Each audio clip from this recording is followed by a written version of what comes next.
Catherine Ronce, comment l'aventure écolo a-t-elle commencé pour vous? Elle a commencé en 78-79. Des personnes sont venues se présenter pour demander si je ne voulais pas faire partie d'une liste verte pour les élections, donc une liste pour le Brabant wallon. On voulait faire une liste écologiste suite au succès qu'avait connu en France la présentation de Roger Garaudy au présidentiel. Alors, nous avons reçu un certain écho et après ça, je crois que c'est 79, il y a eu l'idée de faire un parti politique. Et là, on s'est retrouvé avec Paul Lannoy et pas mal d'amis de la Terre à Namur. Et on a élaboré le projet, donc Paul Lannoy, il y avait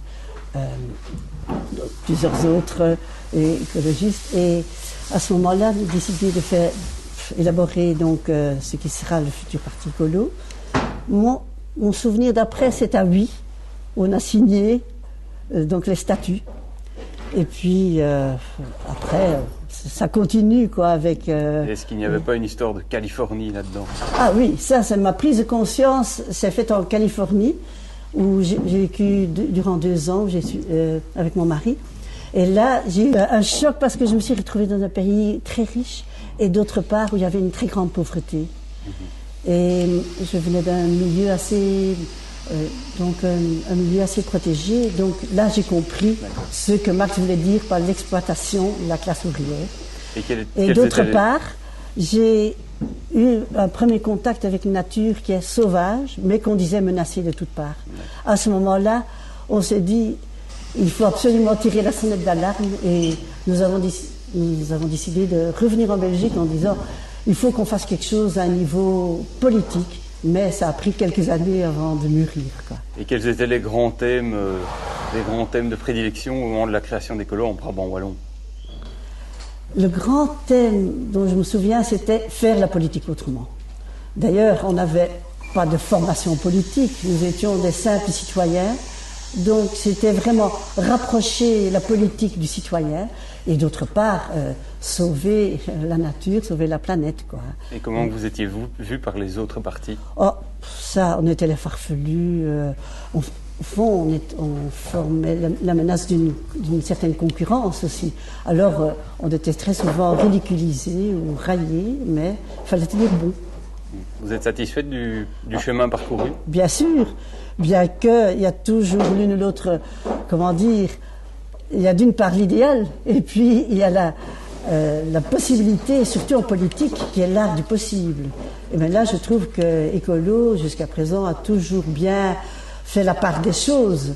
Maintenant, il faudra, de temps en temps, il faut se rappeler que la politique peut changer.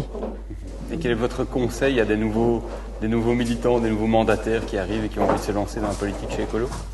Je dirais qu'il faut ne pas perdre de vue, de rester réaliste, garder l'idéal qu'on a et surtout se battre, ne pas avoir peur d'être parfois l'original ou le petit nouveau. Oh, c'est un écolo. Non, je pense vraiment qu'il faut oser se battre. Voilà. Catherine Ronce, pouvez-vous me citer un de vos nombreux succès?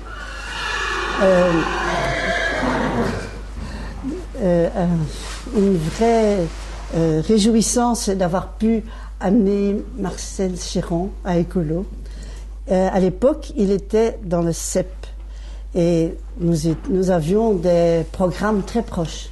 Et on s'est dit, c'est quand même dommage qu'avec des programmes comme ça, nous fassions concurrence. Alors je crois que j'étais secrétaire régional à l'époque, et avec Jean-Luc Roland et Philippe Van Parijs, nous avons organisé des rencontres qu'on disait secrètes entre les deux partis, où on a comparé point par point nos programmes. Et c'est suite à ça que Marcel a probablement été convaincu de rallier Écolo. Voilà. Marcel Chéron, ouais. Je m'en souviendrai. Merci.